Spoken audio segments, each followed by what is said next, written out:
Proklamasi kami, bangsa Indonesia.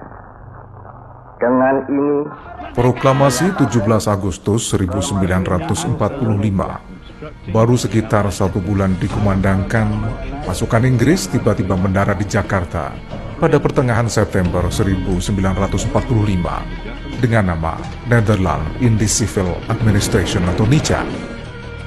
Di saat pemerintah Indonesia yang berpusat di Jakarta ingin berbagai penyelesaian diplomatik sambil menata birokrasi negara baru, pasukan Inggris telah menduduki Medan, Padang, Palembang, Bandung, dan Semarang.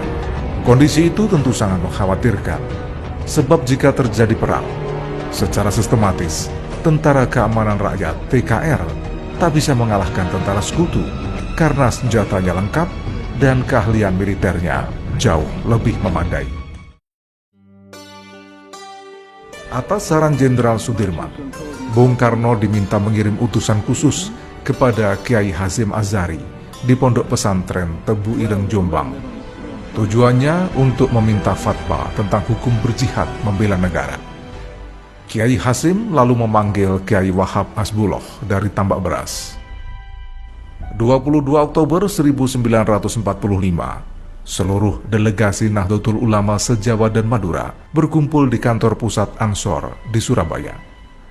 Kiai Hasyim Asy'ari memimpin pertemuan, kemudian dilanjutkan oleh Kiai Wahab Hasbullah. Setelah berdiskusi cukup panjang dan mendengarkan hasil istiqoroh para kiai utama Nahdlatul Ulama, esoknya pertemuan menghasilkan 3 rumusan yang kemudian dikenal dengan Resolusi Jihad Nahdlatul Ulama. Pertama, setiap muslim, tua, muda, dan miskin sekalipun wajib memerangi orang kafir yang merintangi kemerdekaan Indonesia. Kedua, pejuang yang mati dalam perang kemerdekaan layak dianggap syuhada. Ketiga, warga yang memihak kepada Belanda dianggap memecah belah kesatuan dan persatuan, dan oleh karena itu harus dihukum mati. Hanya berselang 3 hari pasca resolusi jihad dicetuskan, 6.000 tentara sekutu mendarat di Pelabuhan Tanjung Perak, Surabaya dengan senjata lengkap.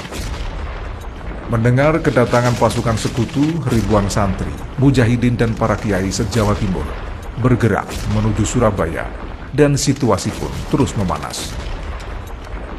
Resolusi Jihad NU telah memompa semangat perlawanan rakyat dan memicu pecahnya pertempuran 3 hari di Surabaya pada tanggal 27 sampai 29 Oktober 1945. Pagi hari tanggal 30 Oktober, gencatan senjata ditandatangani pemerintah Indonesia dan Inggris. Namun pada sore hari terjadi insiden di Jembatan Merah yang menewaskan Jenderal Malabi.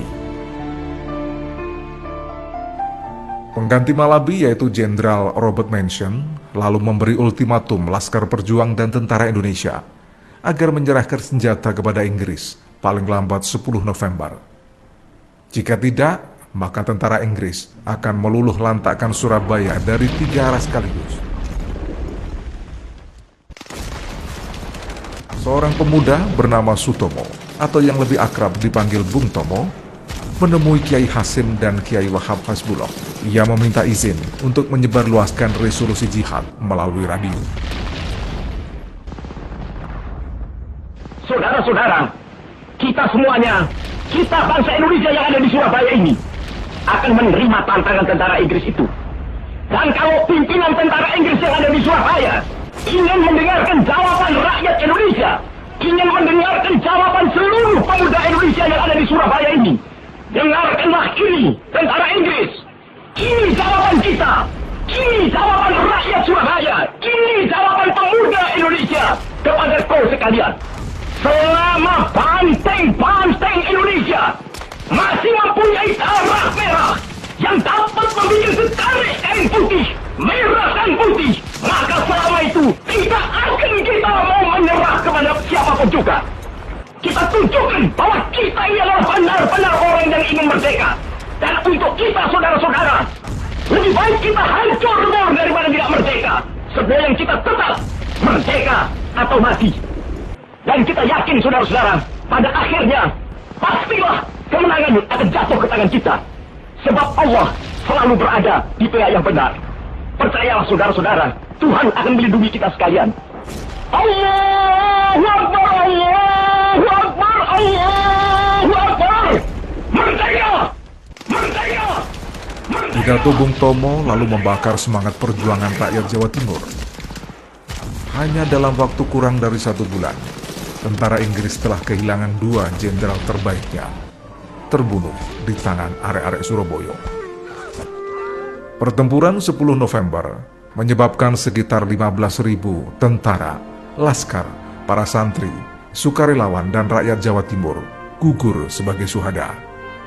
Pertempuran 10 November di Surabaya menyebabkan tentara Indonesia kehilangan banyak personel dan senjata. Meski begitu, pertempuran dahsyat itu telah menyalakan api perjuangan di seluruh tanah air, hingga akhirnya memacu perhatian dunia.